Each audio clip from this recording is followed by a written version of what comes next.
Bueno. ¿Se ve bien? ¿Se ve el slide? Sí, muy bien. Perfecto, Muy bien. bárbaro. Bueno, comenzamos el año. Entonces vamos a comenzar el año con el tema de las inteligencias múltiples. Como este año es un poco el año con la frase que está ahí abajo, comunicando con conciencia y corazón, que es la frase que nos compete o que nos va a representar este año en el programa Calma.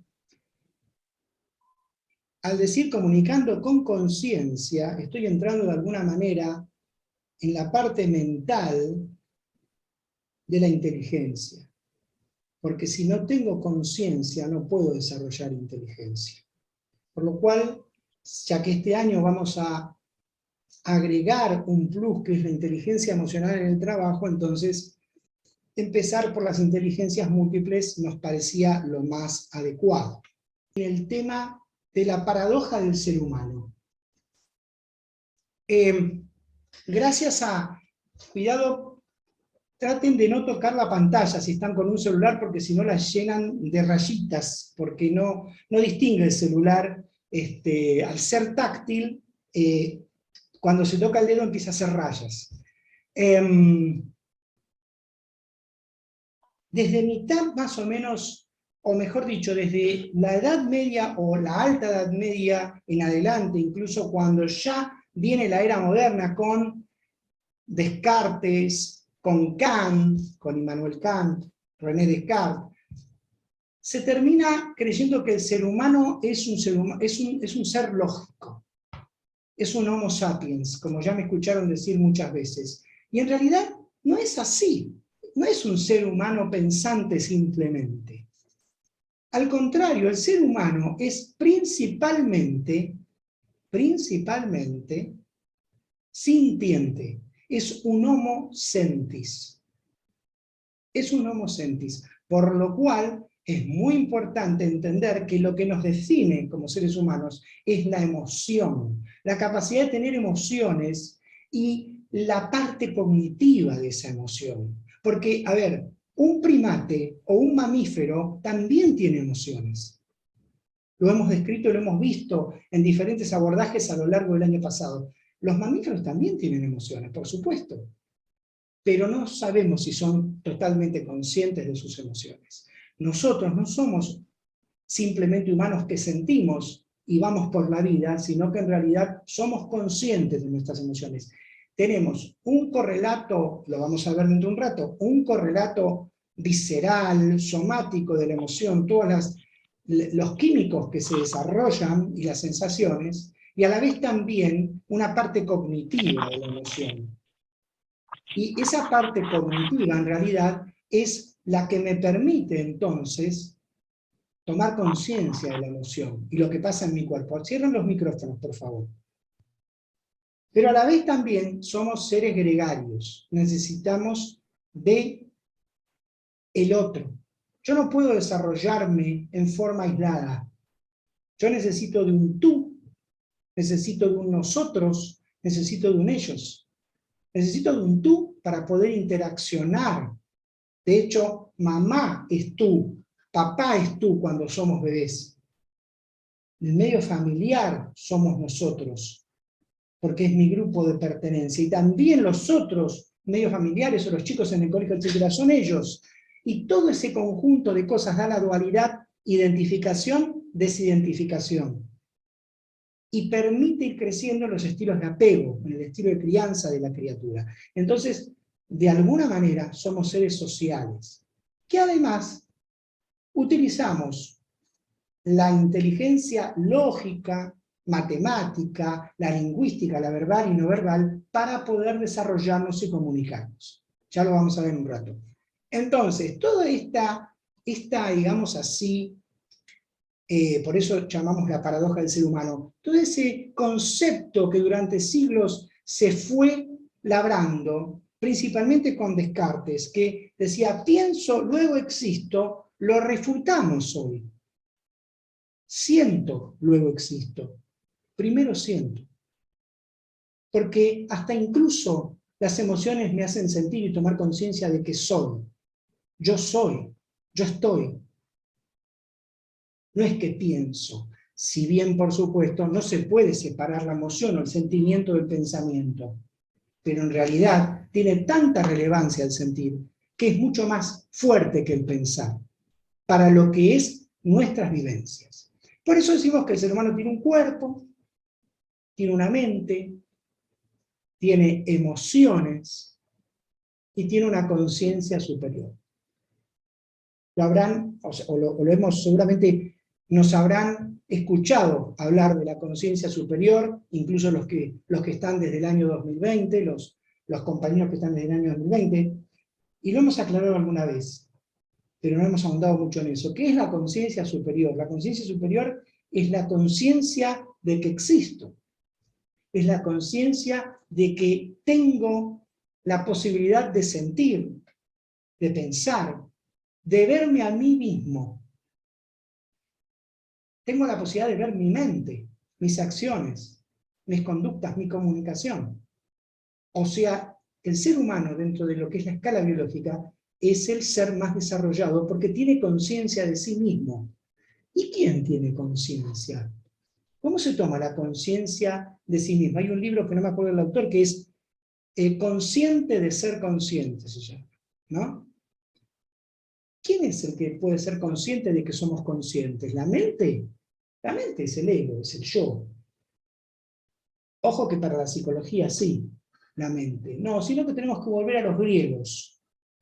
Los griegos decían, tenemos un cuerpo y una psique, que sería el origen de psiquis, mente, para digamos, para la civilización occidental o la ciencia occidental, pero psique para los griegos era alma. O sea que los griegos reconocían una energía vital superior al pensamiento. Eso es la conciencia superior. Lo aclaro de una muy, muy claramente como para que se pueda comprender la importancia que tiene. Por lo cual somos cuerpo, mente, emociones y conciencia superior.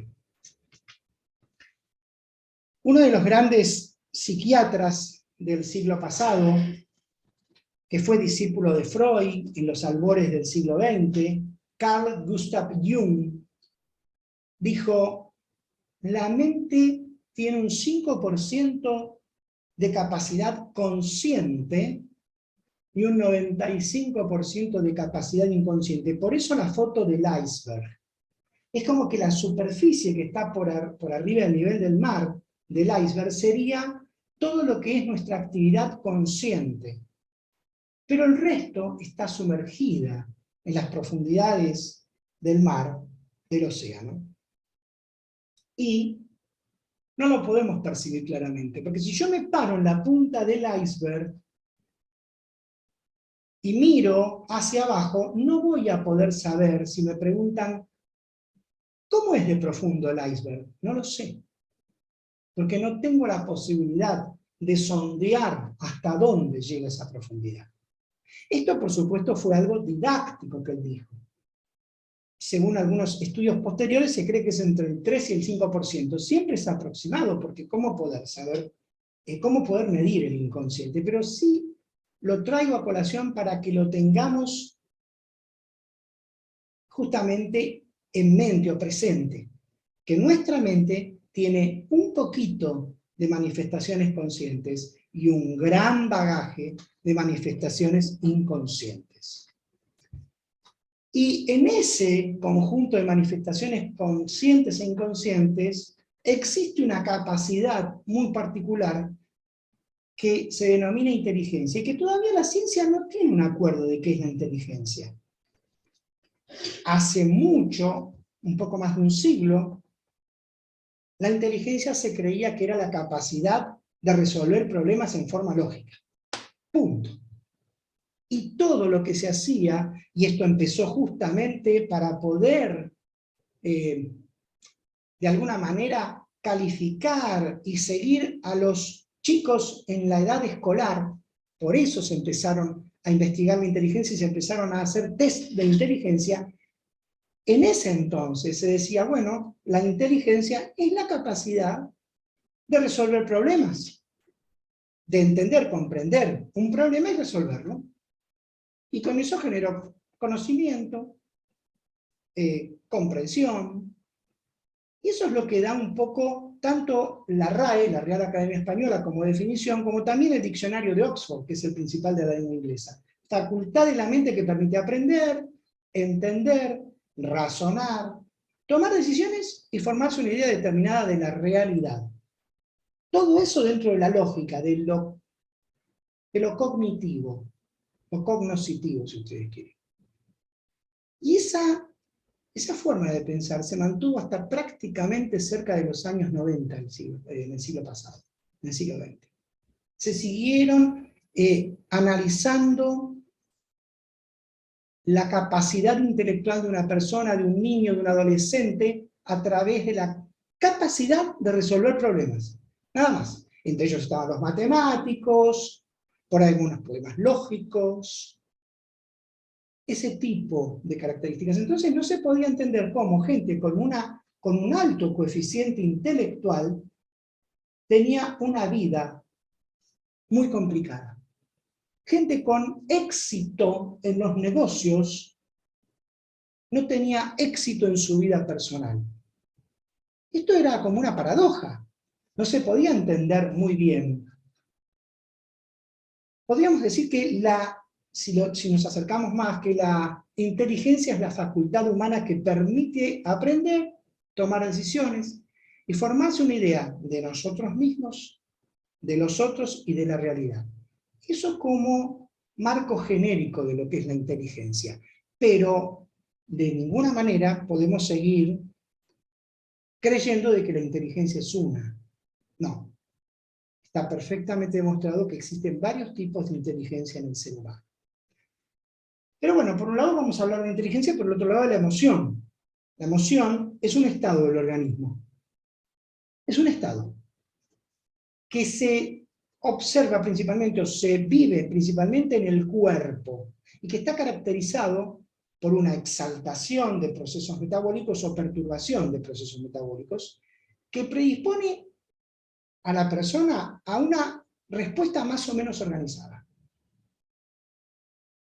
Yo de repente viene alguien, me amenaza con un cuchillo o con un arma de fuego, vamos a poner un cuchillo para no ser tan dramático, aunque ya es dramático por sí, y me quiere robar. Y yo siento la emoción del miedo, y esa emoción que inunda mi cuerpo porque tiene un componente neurofisiológico en el cual muchas sustancias químicas se disparan en cuestión de segundos a nivel del sistema nervioso central, a nivel de los otros sistemas nerviosos que ya hemos visto el año pasado, y en todo el resto del organismo, me hacen rápidamente evaluar si me puedo defender, si tengo que huir, o si de repente me aterroriza y me quedo congelado. Eso genera la emoción del miedo, ustedes ya lo saben, y fíjense cómo encaja perfecto en esta definición que surge en el año 2007, un estado del organismo, del cuerpo, que está caracterizado por la exaltación o perturbación, en este caso la perturbación. En realidad siempre existe algo de exaltación y de perturbación, ¿no? Del metabolismo a varios niveles, neurológico, visceral, muscular, y que nos permite encauzarnos hacia una respuesta más o menos organizada. Más o menos organizada. A veces no es completamente organizada. En este caso, en este ejemplo, el miedo me permite evaluar rápidamente si no ofrezco resistencia y le doy todo al ladrón, si de repente tengo alguna posibilidad de defenderme o escaparme, o si me aterrorizo y me quedo quieto. O sea que, básicamente, la emoción tiene un componente neurofisiológico, o sea, neurológico y fisiológico. Se disparan sustancias químicas de diferente tipo a nivel del sistema nervioso central, a nivel del sistema nervioso periférico y a nivel del sistema nervioso visceral. Y también dentro de la sangre y de los grupos musculares y el resto del organismo también se disparan un montón de hormonas y sustancias químicas. Entonces tengo un montón de sensaciones, puedo sentir que se me cierra la garganta, que me agarra calor, que me duele un poco la cabeza, que tengo una opresión en el medio del pecho, una molestia en el estómago, la boca del estómago, lo que fuere, que me tiemblan las piernas, que empiezo a transpirar o a sudar. Esa es la respuesta fisiológica y neurológica. También tiene un componente cognitivo, que es cuando yo tomo conciencia de lo que me pasa y digo, tengo miedo. Ese es el componente cognitivo de la emoción. Y la emoción también induce una respuesta conductual, de comportamiento y también comunicacional. Tal vez yo le pueda, digamos, decir al ladrón, está bien, quédate tranquilo, te doy todo, no te pongas nervioso. Me estoy comunicando con él. Estoy tratando de brindarle tranquilidad y yo también tratar de mantener la tranquilidad. O sea, esos 4 componentes tiene la emoción. Entonces, hablamos de la inteligencia por un lado y hablamos de la emoción, porque nos estamos preparando para las siguientes charlas a hablar de inteligencia emocional. Entonces tenemos que tener muy claro qué es la inteligencia y qué es la emoción. Hay otro de los grandes profesionales del siglo pasado, el doctor Howard Gardner, de la Universidad de Harvard, que fue el que más difundió y trabajó e investigó sobre o sea, un poco desmitificar a la inteligencia. Fue uno de los tantos, pero uno de los más destacados. Desmitificar que existía una sola inteligencia y que en realidad el ser humano tenía varios tipos de inteligencias. Y fue el que desarrolló, o el que describió, que el ser humano tiene 8 tipos de inteligencia, que entonces sí empiezan a arrojar luz a los interrogantes que la ciencia y la educación ya presentaban, ya se preguntaban. Y esto fue en la década de los 80, más o menos del 83 al 86, él presenta sus trabajos que hablan de la inteligencia múltiple. El ser humano no tiene una sola inteligencia, tiene varios tipos de inteligencia. Todos tenemos la posibilidad de desarrollarlas, pero hay algunos que las desarrollan más en un determinado nivel. Por lo cual, actualmente, en medios académicos, en medios educativos y en medios sociales y de salud, se acepta cada vez más la teoría de Howard Gardner de la inteligencia múltiple. No tenemos una sola inteligencia, dice él. Pero fíjense qué interesante. Cada ser humano posee una combinación única. Eso es lo que nos hace diferentes. O sea que de las 8 inteligencias, tal vez mi vecino tiene una combinación de 4 inteligencias muy importantes, muy desarrolladas, que lo hace único. ¿Recuerdan cuando hablábamos de nuestros propósitos en la vida y el Dharma? Que tenemos ciertos dones, ciertas características, ciertas potencialidades que nos hacen únicos a cada uno. Bueno, encuentro un cierto paralelismo con esto. Desde lo oriental a la conexión con lo occidental, ¿no? Pero tal vez mi otro vecino o mi vecina, Aurora, tiene 5 inteligencias muy desarrolladas, que también la hace única.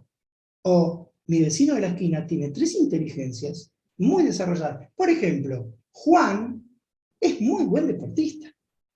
Todo lo que tiene que ver con el deporte se le da muy bien. Tiene una inteligencia corporal muy desarrollada.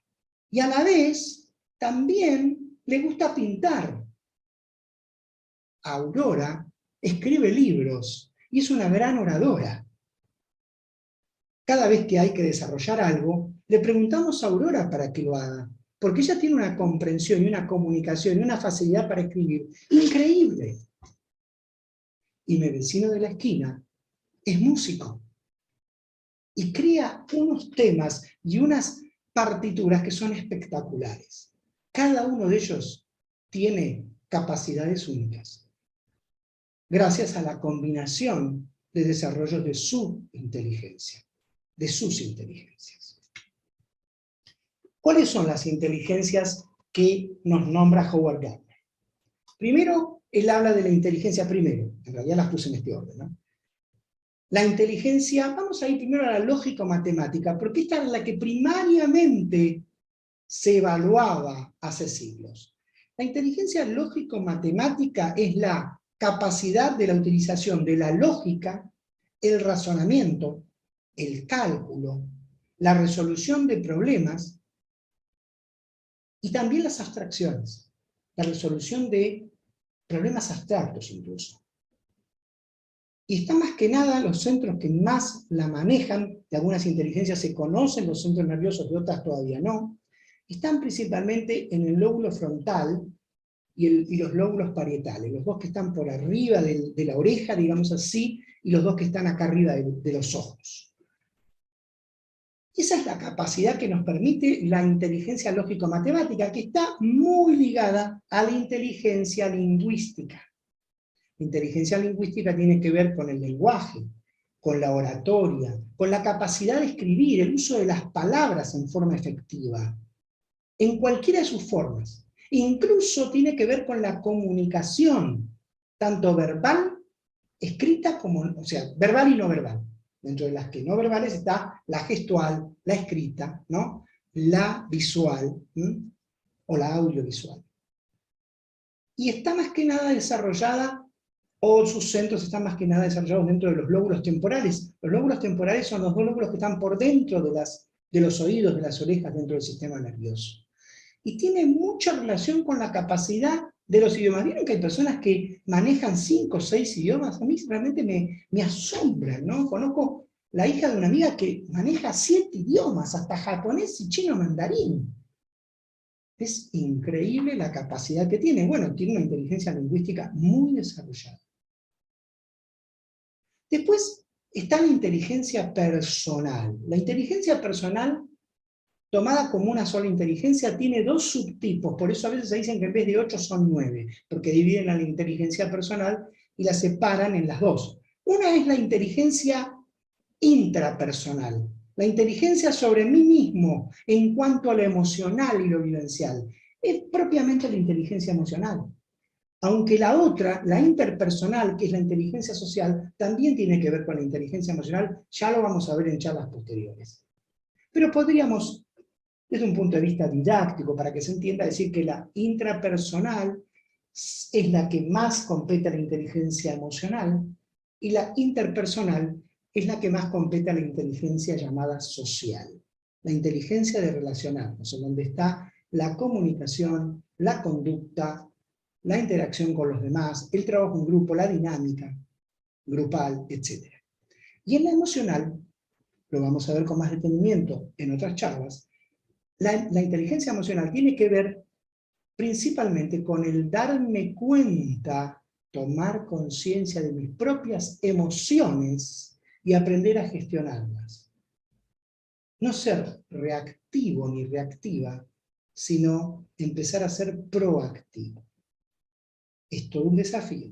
¿Y por qué en Calma le damos importancia a la inteligencia personal? Porque no lo hemos descubierto nosotros, sabemos por las diferentes investigaciones y publicaciones que la inteligencia personal, o sea, la emocional y la social, la que menos desarrollamos, es la que está más, digamos, golpeada en la sociedad actual. Por lo cual hay que tratar de apoyarla, de brindar herramientas para desarrollarla, para tomar conciencia de que tenemos que mejorarla. Por eso el programa Calma Ahora va también hacia allí. 3 de las inteligencias. La inteligencia musical, que nos permite la capacidad de apreciar, discriminar, transformar y expresar las formas musicales, incluso la geometría musical, algo que a mí me asombró. La geometría musical. Hay gente que entiende la geometría y la simetría de la música. El ritmo, el compás, el tono, el timbre, tiene que ver más con el hemisferio derecho, que es el hemisferio más creativo. Todavía no se conoce exactamente dónde están los circuitos más importantes de la inteligencia musical, y tal vez pasen 1000 años y no lo sepamos, pero existe, está comprobado. La inteligencia espacial, la capacidad que tiene la persona frente a aspectos como el color, las líneas, las formas geométricas, las figuras, tanto bidimensionales como tridimensionales, y la relación que existe entre ellas. Esta capacidad espacial es la que más tienen desarrollada los arquitectos, los ingenieros, los diseñadores, la gente de Disney, la gente de Marvel, de Star Wars. Es impresionante lo que hacen. Las animaciones, la fotografía. Es impresionante. Entonces, es una inteligencia muy particular. La inteligencia corporal, o corporal sinestésica o kinestésica. Sinestésica o kinestésica quiere decir del movimiento.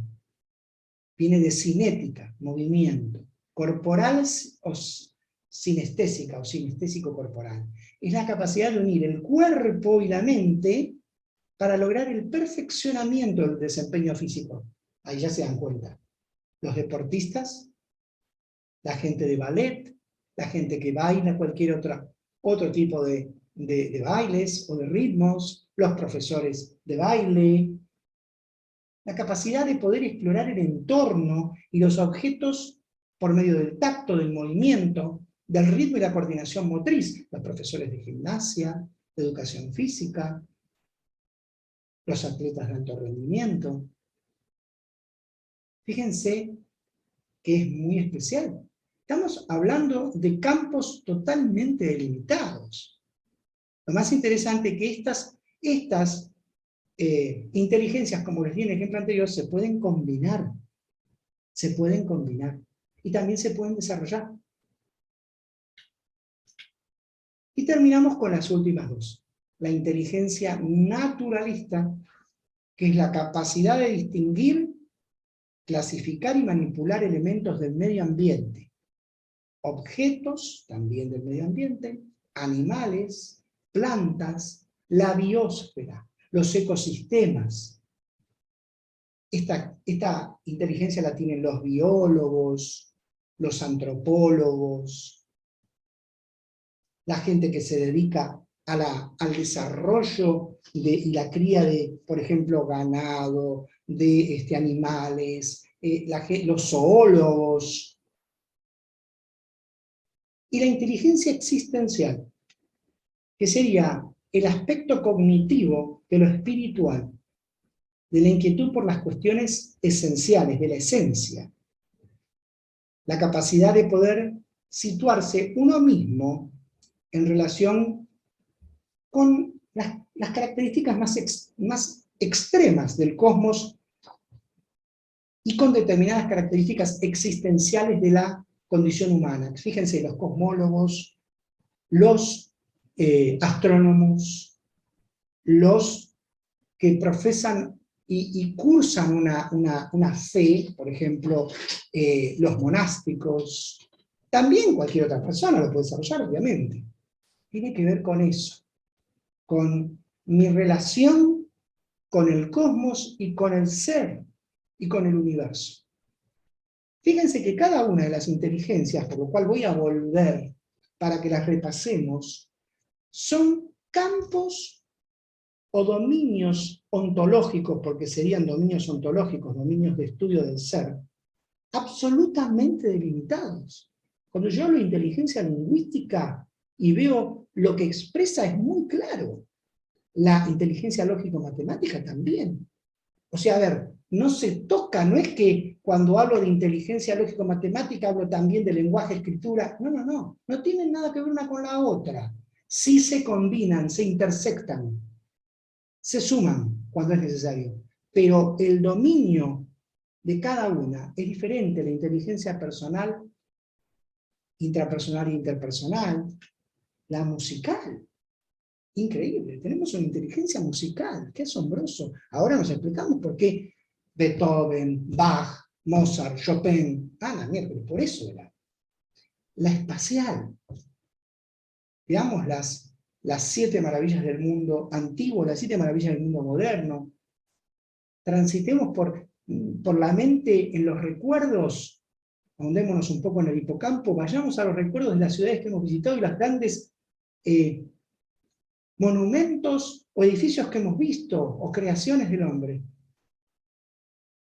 La inteligencia corporal sinestésica, no sé, alguien habrá ido al Colón a ver el ballet, o algún otro, o a alguien le gusta bailar, y se expresa con el cuerpo. ¿A quién no le gusta la naturaleza? A todos. Y disfrutamos de ella. Pero poder diseñar la estructura de la naturaleza, poder ayudar a distinguir, clasificar, manejar los elementos de los ecosistemas, es asombroso. Y la inteligencia existencial. Creo que seguro muchos de ustedes se habrán preguntado en algún momento, ¿quién soy? ¿Qué hago aquí? En la existencia que han tenido hasta este momento. Por lo cual son cada una un dominio muy específico, ontológico, de conocimiento del ser. Acá tienen algunas, bueno, simplemente para mostrarles un dibujo, y bueno, las zonas todavía no están bien conocidas.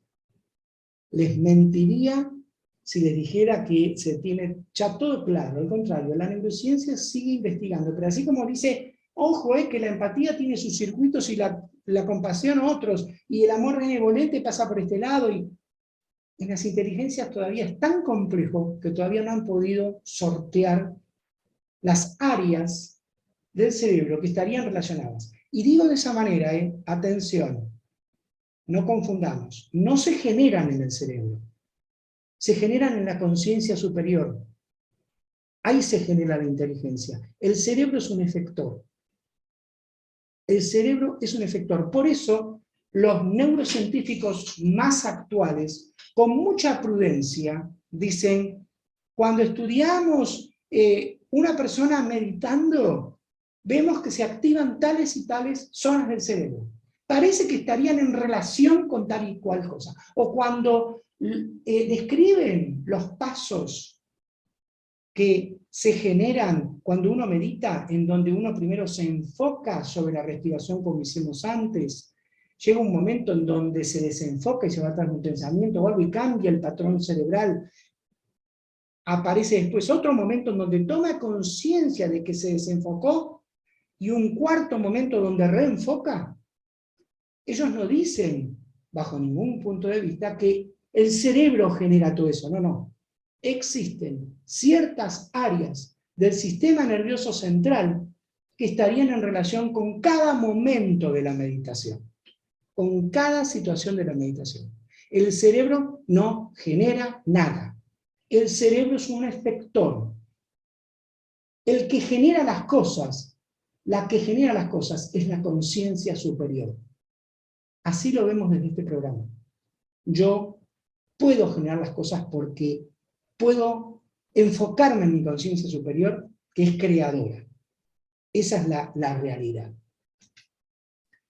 Y bueno, aquí les dejo un poco, ya lo conocen muchos, pero para la gente nueva, tenemos un grupo de Facebook. Perdón, pero acá no es Burnout Argerich, le cambiamos, es Programa Calma, facebook.com Programa Calma, pero si lo buscan como Programa Calma lo van a encontrar en Facebook. Bueno, este es el link, después lo paso en el grupo. Y el Instagram es Programa Calma Oficial.